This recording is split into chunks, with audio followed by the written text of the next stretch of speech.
There's something that just about everyone does in a relationship that feels totally innocent and fair, but that actually causes more harm to your connection than almost anything else you do. What we're talking about in this episode is something that most people imagine is actually part of a healthy relationship, but which explains why so many people feel like their relationship is unfair.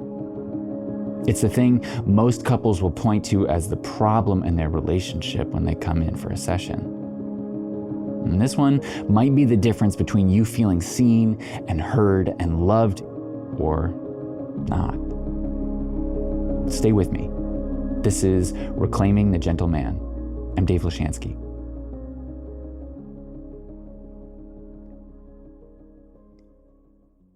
Okay, so what are we talking about in this episode? What's the big thing so many couples are doing that's hurting themselves and their relationship without them realizing it? I think the simplest way to put it might be to tell you a story about a couple that I've worked with. This couple came to me because they kept repeating this pattern where he gets overwhelmed and takes on too much, and eventually, when she needed him to do something or change something, he blows up. He wasn't violent with her, but she was just afraid every time it happened. It was triggering for her. He'd be loud. His energy would be big. He described wanting to punch walls. Now, honestly, this is probably half the couples I've talked to that deal with something like this. But for this couple in particular, what was happening underneath the dynamic I just described is the thing I'm talking about in this episode.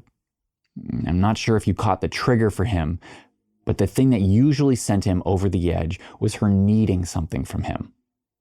Usually something pretty benign, pretty small, right? Like doing the dishes differently. Like he'd clean them and she'd go and see that the sponge was still wet or there was residue in the sink, something small like that. But the reason he'd blow up at it had nothing to do with the dishes. I feel like I'm always talking about dishes on this podcast, but it does actually seem to come up a lot. But the reason he'd blow up was that he felt like he was already holding so much. He was working to be the main source of income for their home, which means he was working a lot at a stressful job. And he'd pick up whatever chores he could around the house.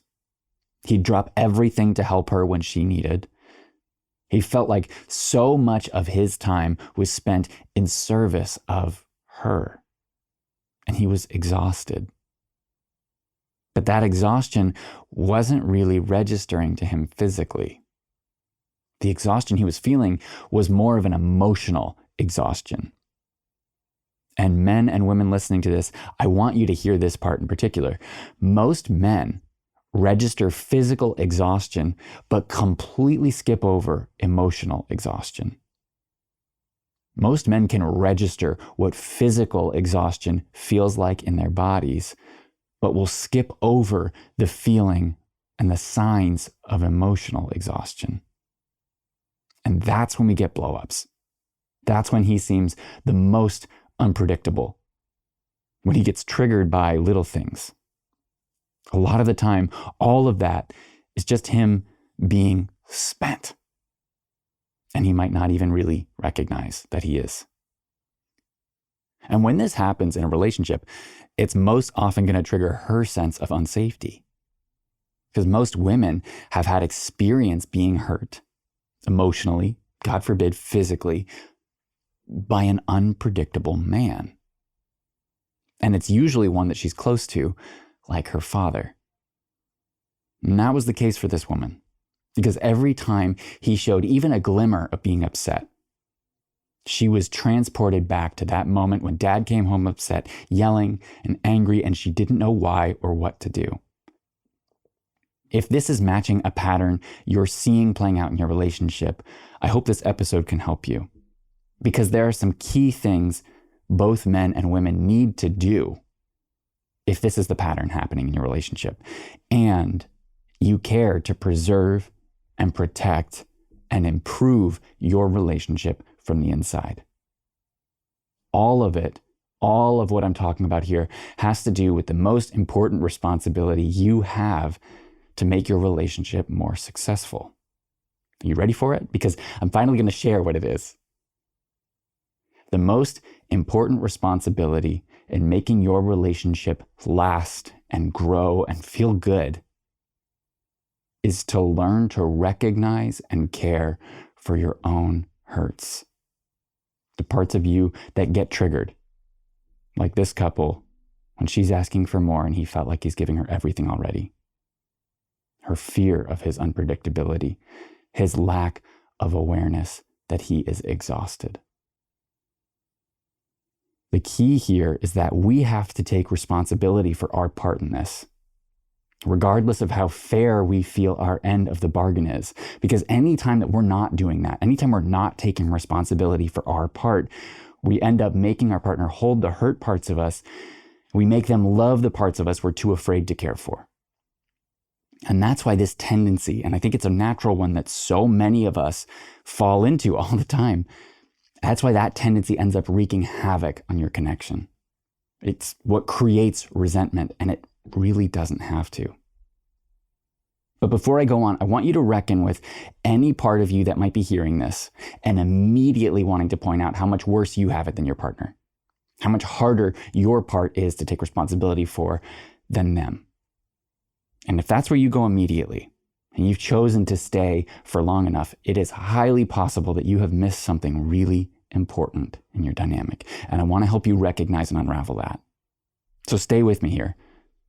Because for men, I think so often the pain we inflict by not taking responsibility for our hurt parts ends up creating that sense of physical unsafety for our partners. And this is really important because safety, when you are in relationship with a woman, is the foundation of literally everything else.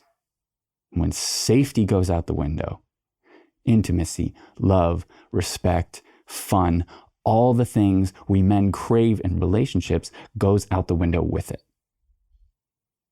So what do you do if you're in a situation like the man in my story? What do you do if you feel like you are giving everything and she's just asking for more and it just sends you over the edge? When you can't seem to stop reaching your boiling point and not being able to help that you are blowing up? Well, I think what you do to change this situation starts with asking a better question. Why am I sacrificing everything for her? I've heard men who have this tendency to kind of bottle it all up and then explode. I've heard those men say things like, I do anything for her. I kill for her. I die for her. And really believe that. And I have no problem with that sentiment. I actually think it's beautiful. And encourage that kind of love, the one that will make you become stronger than you believe you might be, but only, and I mean only, when it is done with consciousness and intention. And I want to be clear here, I don't think there's a threshold where suddenly we're conscious and clear all the time. This is a practice. This is a practice that has to be cultivated in you. It's a daily thing that will ebb and flow with your life, but there's an opening that has to be made when you start to recognize whether that sentiment of, I do anything for her, is coming from an authentic place, from choice, or from protecting an image of yourself as worthy of her, worthy of her love and her respect when you yourself don't even believe that. When you don't love and respect what lives inside of you, the good and the bad. The things that are easy to love about yourself and the parts of you that you're not proud of. That's what I begin with if I were that man. When you find yourself struggling to give her everything and getting angry when she asks for more, then this is really common. I mean, it plays out all the time in different couples. I want you to stop trying to give her more. And I want you to stop getting mad at her for not seeing all the things that you're doing or appreciating you like you think you should be, or holding space for all of your exhaustion because you're not doing it yourself. I want you to stop resenting the fact that she doesn't show up for you in the same way you show up for her. And it's not because she shouldn't do these things, but it's because until you do this for yourself, until you open the door to really reckon with the parts of you that you're not okay with inside of you, she'll never hold that for you well enough. All your relationship with her is going to do is mirror the parts that you need to love better back to you. And that wound will keep being opened until you do the work to see it, to clean it and heal it back up inside of yourself. So what does that mean? It means paying attention to the emotions you've been ignoring. It means getting comfortable with your anger, knowing it, knowing how it begins to show up, knowing what to do when it surprises you, knowing that part of you that gets activated and takes over so that you can lead it instead of being swept out to sea by it. If you're not aware of what's in you, it's going to take over. And if you don't know what happens when you get so upset that you want to punch a wall, right? That's where to begin. There's something there that is dying to be expressed inside of you, to be seen, to be cared for, to be loved. And that's not her job. That's your job. That's what your men's group should do for you. That's what therapy and coaching can do for you. That's what learning about yourself through getting quiet and feeling into your body, really being present in your body and what's showing up there can do. That's what caring for yourself on a physical, mental, and emotional level can do. And it's your biggest responsibility to your partner, to the success of your relationship. And this won't end just because you've done it once or gone to therapy a couple times. It has to be built into your life. This process of caring for yourself in this way has to be as integrated and habituated as brushing your teeth. And if that sounds daunting, the only thing you have to do is take one step. Find your men's circle. Start one. And reach out to me if you want help with this, or you could even join mine. This alone has helped hundreds of men that I've worked with, and I don't think it's replaceable. Okay, so what about the women who are getting scared when he blows up, right? What can they do? Because I think it's easy to hear that story that I started with, where he blows up and it scares her, and see her as the victim of his unintegrated pain and trauma. And while I completely understand how that makes sense, I also think there's work she can do here that will make profound changes for the relationship too. Because this is the whole point of love and relationships, right? We are drawn to exactly the people who will help us evolve and grow and change for the better. So if you're the woman in this situation and your man is making you feel deeply unsafe in your body, first off, let me just get out of the way first. This is not advice for a woman who's in a relationship with someone who is actually physically unsafe, right? Who unleashes his fury on you physically. That's not what we're talking about. I'm talking about the feeling of being physically unsafe when you feel him being off, right? When he's angry but avoiding it. When he's doing whatever he can not to show you that anger, but it is triggering the heck out of you. And I think oftentimes we avoid talking about this part of life and relationships because it seems it is really messy.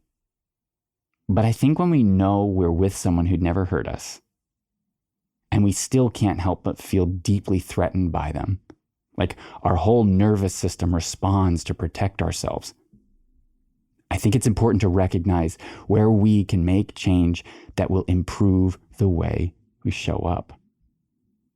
And part of the thing that comes online for a woman in a relationship with a man that's not fully feeling his emotions, a man that's hiding them until he can't anymore and explodes, part of what needs to be cultivated is creating space to reground into yourself.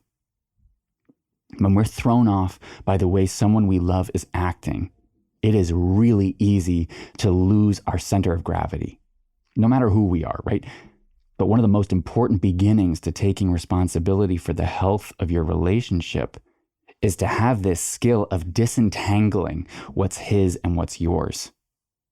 Because so many women are thrust into caretaking roles habitually. And when this is happening, you're with someone acting out a childhood pattern, right? A rejection of his anger that makes him explode. You often will start enacting a role that is not serving either of you. because it's coming straight from pain and habituation and not from your conscious choice of partnership. I hope this is making sense, because the point here is to get objective and choose how you show up to the situation, right? It is all about choice, reclaiming your agency. And you doing this work to reground into your center of gravity is the fast track to clarity about how you need to show up, what's needed of you to improve the situation. Staying grounded in what is most true. And that is that your safety is one of the most important connective tissues of the relationship. And you taking total responsibility for that makes a huge difference. Because yes, ideally his presence makes you feel safe. His presence deepens your sense of safety, expands it and evolves it, yes. But we're all imperfect. We choose imperfect people. And if we choose to stay with an imperfect person, there are going to be times when he won't have access to be that person for you. Where that will have to come from you, inside of you. And that's a responsibility that I think so many women resent. And not because they're bad, but because after a lifetime of feeling a sense of unsafety all over the place, right? In parking garages, on the street, at parties, to be told it's your own responsibility to create that safety for yourself feels like bullshit. And if we want to reclaim a relationship where we're struggling to feel that safety, this is the antidote. This is what's missing. And that's not a small thing. It doesn't always come easy. It doesn't always feel possible. But when you decide that feeling that comes over you when you sense he's off is yours to handle, yours to respond to, regardless of what he takes responsibility for, you then become able to show up, no matter how he is with you, with your full presence and power. And that will change him. That will grow him. And you will experience more of that power in your own life. And it will help you to take action to improve your love instead of waiting for something to happen. It will help you see more clearly what love is calling you toward instead of waiting for something externally to change. The relationship of your dreams is possible when you cultivate that skill. All of these skills I'm talking about. And I think it's something you'll realize changes your relationship when you learn to take responsibility for doing that. Taking responsibility for the parts of you that don't feel safe in the presence of a struggling man that cares for you exactly as you need, whether it's leaving the room, expressing yourself clearly, or something else. That's a game changer. And when it comes from clarity, from a space of safety, not defensiveness or blame, it's amazing what opens up. I believe we need to start reconciling with the fact that we show up to relationships wonderfully imperfectly. All of us. And our partners are exactly the same. I believe only then, when we accept that fact, will we see the kinds of beautiful growth that we long for from love. The deepening connection that we dream of. It takes being with the parts of us we don't want to look at, that we want to hand off to our partner because it feels too hard for us to do ourselves, or we just can't see them. That's what it's all about. Thank you for listening to this episode of Reclaiming the Gentle Man. If you've heard this episode and feel called to explore how coaching or group practice might help you, send me a note at dave@davelashansky.com or on Instagram at dave_lashansky. I'd love to help you in your journey of enacting a more courageous love. Until next time, wherever this finds you, I'm wishing you a beautiful day or night. I'll be back in a week.